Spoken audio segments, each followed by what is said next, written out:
Okay, if you remember the 1980s at all, you probably remember the RC car explosion.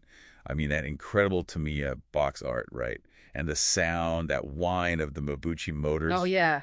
Unmistakable. You had icons like the Hornet, the Grasshopper everywhere.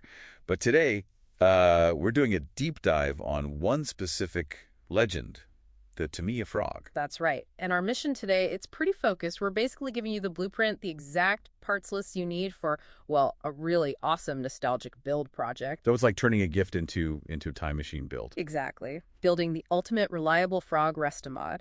We're using modern stuff to fix the, let's call them compromises from the original 1983 design. Gotcha. And the starting point, that's the Tamiya Frog re-release kit, number 58354. The original back in 83, that thing really shook up the 2WD buggy scene. Oh, They absolutely. had that super light ABS plastic space frame chassis, Yep. totally unique. And the suspension, too. Inboard springs up front Oh. and those, horizontal oil dampers at the back. Yeah, really distinctive. But it's important for you to know the re-release itself is kind of like a mild Restamod from Tamiya. They did fix a few things quietly. Like what?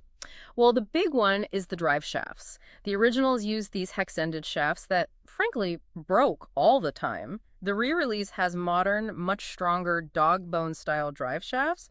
Big improvement. Okay. But even with that fix, there's still one major Achilles heel lurking in that core ORV that's off-road vehicle chassis gearbox. Right. Okay, let's get into that.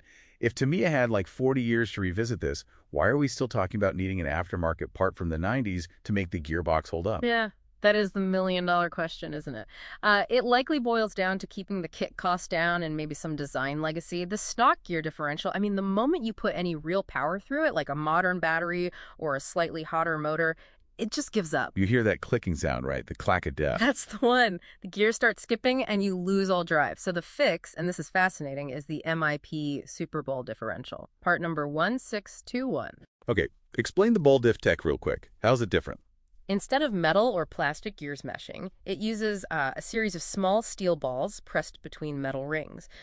Power transfers through friction. It's way more durable, especially with higher torque, and you can actually tune how it locks up. Oh, okay. But here's the critical rule, like the absolute number one thing. You must install this MIP diff before you even think about putting in a stronger motor. So no powerful motor first. No way, it's guaranteed failure. You'll Okay. shred those stock diff gears instantly. MIP diff first, always. Okay, prerequisite handled. Drivetrain's tough now. Yeah. Let's talk about making it faster. Power time. All right. So for a good balance of speed and reliability, we like the Tamiya Superstock BZ motor. It's a 23-turn brushed motor, plenty of punch for the frog.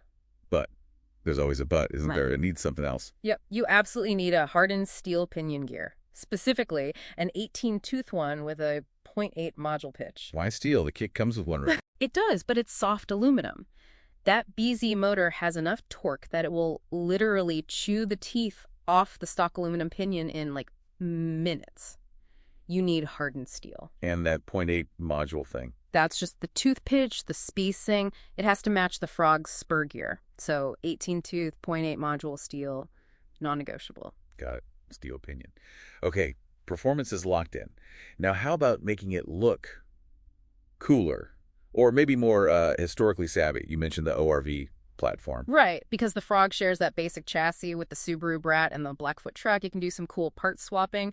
This leads to what people call the Brat attack. Brat attack. Sounds aggressive. Huh, well, it looks tougher. You basically take the wider wheels and those blocky tires from the Subaru Brat kit and put them on the Frog. Ah, so it gives it a wider stance. Exactly, a much chunkier, more utilitarian look. Yeah. And it's a cool nod to the shared platform history, shows you kind of know the lineage. Nice. Okay, performance. Looks. Yeah. What about the driving feel, the whole experience? Yeah, the final piece. Back when the Frog came out, almost everyone used dual stick radios, one stick for steering, one for throttle. Very different feel from the pistol grips common today. Totally different muscle memory. So, to get that authentic tactile experience, but without messing with old, interference-prone AM radios from the 80s, we recommend a modern 2.4 gigahertz stick radio. Something like the Flyski FSi6X is a great, affordable option. So you get the two-thumb control, that retro feel, but with modern, reliable tech. Precisely. It really completes the nostalgic package. Okay, let's pull this all together. We've gone from the basic kit to reinforcing the weak spots, adding power,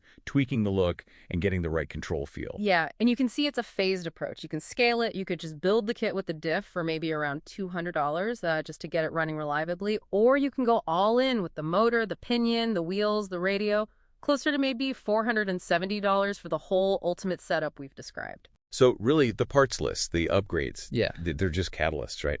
The real gift here, if you're building this for or with someone, is the project itself, the shared time, figuring things out. Absolutely. Building those memories is the core of it. Oh, okay. Final thought for you listening. We talked a lot about this ORV shared platform, Frog, Brat, Blackfoot. It made all this cool customization possible across different models. So the question to chew on is, what other hobbies, or maybe even modern toys, are built like that today on a common shared platform that allows for that kind of deep customization, mixing and matching, and maybe even that cross-generational connection? Think about how much history and potential can be packed into just a common set of, well, plastic rails.